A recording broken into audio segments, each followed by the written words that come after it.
Thank you, Maurizio, for inviting me to talk about ultrasound-guided regional anesthesia in vascular access. I have no disclosures on this topic. Firstly, I would like to present our experience with regional anesthesia over the last 30 years and the development of the regional anesthesia technology. At the 80s, we have already used regional block in our practice. Initially, we used the paresthesia technique that was based on understanding the anatomy and knowing the anatomy. The needle was inserted blindly until it touches the nerve, causing paresthesia response. Then we inject the local anesthetic around the nerve. However, for example, in brachial plexus block, reaching the 3 branches blindly was really not feasible. In the late 80s and early 90s, we moved to the nerve stimulator based on electrical stimulation of the nerve. When the needle reached the nerve, the electrical stimulation produced a reliable and objective endpoint and evoked motor response of muscle twitch. Then we injected the local anesthetic solution around the nerve. Later, at the early 90s, with the rise of the ultrasound machine, we started doing ultrasound-guided blocks in all our patients. It was a real revolution of regional anesthesia. For the first time, we could accurately view the nerve, directing the local anesthetic solution precisely to each nerve. Mouquet was the first to explore the different type of anesthesia, comparing local anesthesia, brachial plexus block, isoflurane, and halogen in vascular access creation. You can appreciate that in the brachial plexus block, the flow rose from 25 milliliter per minute to 200 milliliter per minute, more than the other types of anesthesia. In the 90s, we have already added the regional anesthesia to our fistula creation algorithm, resulting with high secondary patency.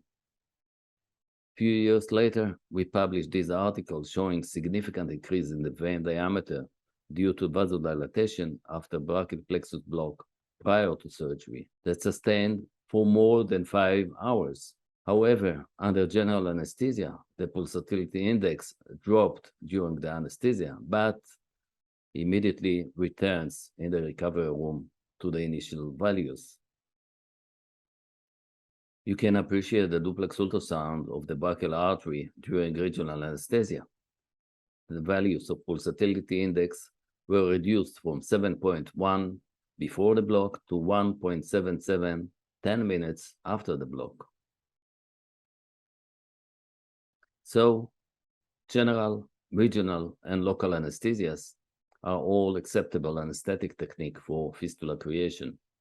The regional anesthesia increases intraoperative vasodilatation due to sympathetic nerve block effect, targeting a limited region of the operated limb with minimal cardiovascular impairment while avoiding the risk of general anesthesia. In contrast to regional anesthesia, general anesthesia has limited anesthetic period and local anesthesia has no vascular effect. Many studies have already described the beneficial effect of regional anesthesia, venous and arterial dilatation in the operative and postoperative period, increases flow, improve the rate of fistula prevalence, and decrease early failure. However, none of these studies were randomized clinical trials. In this study, published in 2014, 1,540 patients undergoing new upper extremity AV fistula creation were examined. So despite the reports highlighting the potential benefit of regional anesthesia for fistula creation, at that time, 2014, in America, general anesthesia was used in 85% of the patient, while regional anesthesia in only 12%. The predictors of regional anesthesia in this study showed that elderly patients and those who suffer from dyspnea at rest, or if surgery took place in a teaching hospital, were selected to regional anesthesia. Thus, it was not surprising that the time needed for regional anesthesia was 15 minutes longer than general anesthesia. However, the total operating time was only 5 minutes longer. But any experienced physician should carry out a brachial plexus block in an average time of less than 10 minutes, shorter than the overall time required for general anesthesia. There were no significant differences between perioperative complication or mortality among anesthetic modalities. However, 14 perioperative deaths occur in the general anesthesia group versus 0 in the local and regional anesthesia. Although not statistically significant, the relative risk is higher in general anesthesia, particularly when considering the selection bias in which the older and sicker patients were selected to regional anesthesia. Despite the beneficial effect of regional anesthesia, in order to convince all of us to use regional anesthesia, we needed a prospective clinical trial that will translate the beneficial effect of regional anesthesia into improvement in surgical success and access patency. Fortunately, in 2016, Aitken et al. Published the first randomized controlled trial comparing arteriovenous fistula patency in patients having surgery under either local or regional anesthesia. The overall primary patency at 3 months was significantly higher in arteriovenous fistula created using brachial plexus block than with local anesthesia. Unfortunately, the functional patency at 3 months was only 41% under brachial plexus block, significantly better than 29% under local anesthesia. However, this result is one of the worst outcomes in the literature for 3 months patency of overall fistula creation. The outcome was better for radial cephalic fistula, 77% primary patency under regional anesthesia versus 48% under local anesthesia. And the immediate patency at discharge was 88% in the brachial plexus block versus 60% in local anesthesia. The functional patency at 3 months was 73% under regional anesthesia versus 40% under local anesthesia. In the brachial cephalic fistula, despite the high patency, 89%, and immediate patency of 95%, the 3 months functional patency of brachial cephalic fistulas created under regional anesthesia in this study was only 19% under regional anesthesia versus 21% under local anesthesia. These values raises doubt about the adequacy of the planning, construction, and maintenance of the fistula. Regional anesthesia can improve surgical success, but cannot improve inadequate vascular access planning and maintenance. Facing the poor results in the Aitken study, I will humbly summarize our view. Now, more than ever, there is a need for multidisciplinary vascular access approach where it's possible to plan the access by tailoring the best access for each patient, doing the surgery under regional anesthesia, and carry out adequate follow-up and maintenance, incorporating endovascular intervention intraoperatively and through all stages of fistula creation and maintenance. Achieving high rate of surgical success, early maturation, and prolonged patency depends on several factors that are often interrelated, and the use of regional anesthesia has now become one of these essential factors. 4 years later, at 2020, M. Aitken published what I may call a corrective study to the previous one from 2016. In this study, they proved the long-term functional patency after fistula creation under regional anesthesia. This trial demonstrates the value of a multidisciplinary approach to vascular access with motivated surgeons, anesthetists, nephrologists, access nurses, and health economists all contributed to the success of this mission. So in conclusion, they reaffirm their assertion that regional anesthesia should be used for all de novo AV fistula creation. Frankly, I do not see any direct relationship between regional anesthesia and the 1-year functional patency. The regional anesthesia will significantly improve surgical success, and this is clear now to all. But for the long-term patency, we must have a multidisciplinary approach. Vascular access creation is not one-man show, but rather a teamwork. Fortunately, in spite of my criticism, the contribution of Atkins' study, and particularly the exposure of vascular access surgeons to the beneficial effect of regional anesthesia, enhanced the use of regional anesthesia for vascular access creation. The new leaders of this approach are the endo-AVF surgeons that use regional anesthesia for all their surgeries. And here you can find a list of articles supporting the benefit of regional anesthesia. Now, let us talk about regional anesthesia practice. The brachial plexus is formed by 5 roots that originate from the ventral rami of spinal nerve C5 to T1. The roots converge to form the superior, middle, and inferior trunk. Then, the division rearrange their fibers to form the lateral, posterior, and medial cords that give off the terminal branches. There are 4 approaches to the brachial plexus: 2 above the clavicle, interscalene block, and the supraclavicular block, and 2 below the clavicle, the infraclavicular block, and the axillary block. We perform all vascular access creation using modified microsurgery technique that includes applying hemostatic tourniquet with minimal touch technique. In our practice, at the upper arms, we use brachial plexus block by the supraclavicular or infraclavicular approaches to obtain anesthesia above the elbow. We use the axillary block for wrist fistula creation that enables the intraoperative use of hemostatic tourniquet.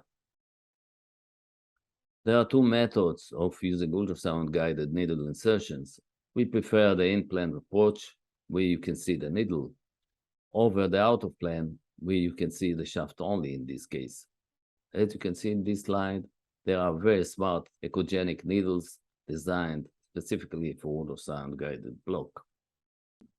Ultrasound-guided supraclavicular brachial plexus block is done with the patient lying supine, with the head turned to the opposite side and the arm adjacent to the trunk. With the operator sitting behind the patient's head, the linear probe is placed superior and parallel to the medial half of the clavicle. It is important to visualize the subclavian artery transversely, the first rib, and the pleura.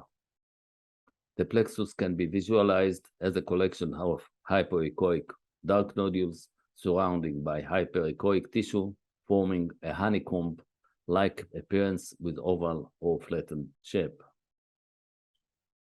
After the plexus and surrounding anatomy, and specifically the subclavian artery is identified, the needle is inserted into the triangle formed by the artery, the brachial plexus, and the first rib inferiorly, incrementally injecting the local anesthetic solution with periodical aspiration to prevent intravascular injection.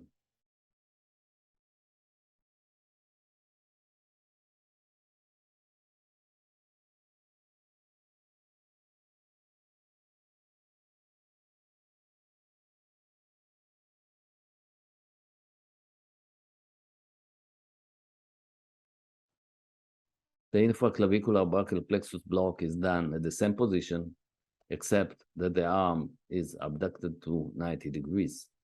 The probe is placed immediately inferior to the middle of the clavicle and almost perpendicular to it.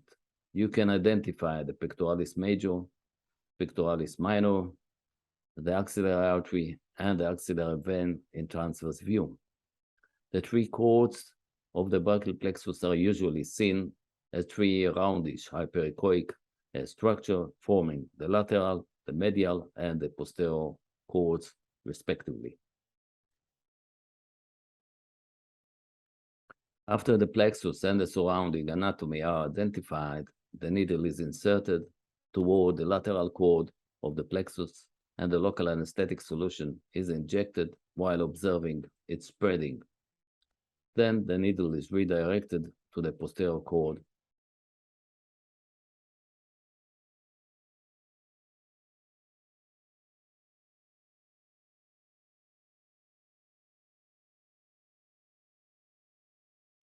The needle is withdrawn and redirected to make another injection around the medial cord, gently pushing away the vein, avoiding intravenous injection.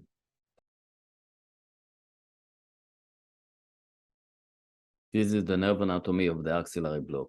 The radial, ulnar, and median nerves are scattered around the artery. Axillary block can be used for wrist fistula using tourniquet, but must include the musculocutaneous nerve that innervate the lateral forearm and the medial antebrachial cutaneous nerve.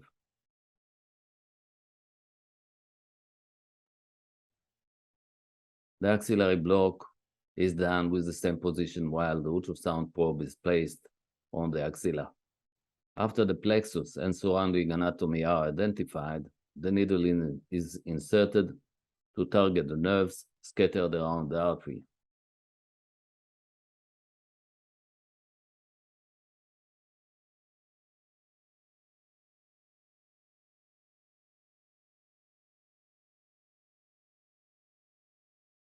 Including the musculocutaneous nerve between the biceps muscle and the coracobrachialis muscle and the medial cutaneous nerves around the basilic vein.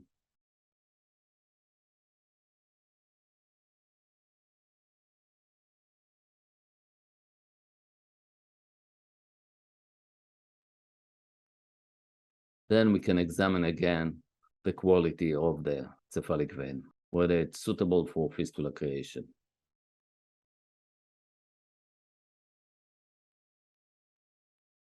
When we work at the axilla, for example, in basilic vein transposition fistula, we need to cover dermatomes T2, T3, and T4 by adding the PEX2 block that was initially used for breast surgery and currently applied for vascular access creation. The PEX2 aims blocking the lateral pectoral nerve, thoracodorsal nerve, and the lateral intercostal cutaneous nerve. After ultrasound, you can appreciate the anatomy of the PEX2, the pectoralis major, the pectoralis minor, and the serratus muscle. We need to inject the local anesthetic in the fascial layers between the muscles. This is the ultrasound view in the PEX2 block with the probe positioned under the lateral third of the clavicle. We inject the local anesthetic in the fascial plane between the pectoralis major, the pectoralis minor, near the pectoralis branch of the thoracoacromial artery, and second injection between the pectoralis minor and serratus anterior muscle. I recommend watching the entire video in YouTube.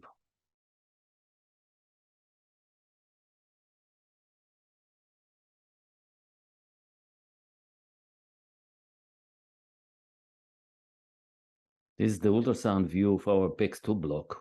We inject the local anesthetic in the fascial plane between pec major and pectoralis minor, and second injection between the pec minor and serratus anterior muscle. Then we can remap that dilated basilic vein up to the axilla and show you that it's suitable for transposition. When performing regional anesthesia, we always start with intravenous moderate sedation using propofol, fentanyl, and sometimes ketamine. A variety of local anesthetic solutions are used in peripheral nerve blocks. In our practice, we use a mixture of equal volume of 2% lidocaine and 0.5% of bupivacaine. The overall complication rate in brachial plexus block are very low.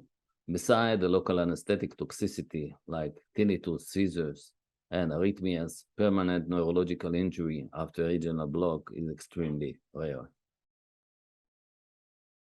Brachial plexus block is safe, rapid onset, and effective anesthesia for vascular access creation.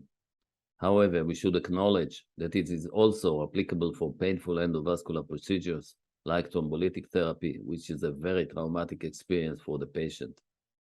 It is very convenient for both the patients and the radiologist or surgeons, avoiding excessive use of narcotics with less hypotension and respiratory depression during the procedure. Most importantly, you can easily do it by yourself. In my center, we routinely perform brachial plexus block for every complex endovascular intervention. For those of you who are interested in regional anesthesia, I recommend these books by Admir Hatzik. It is a real masterpiece.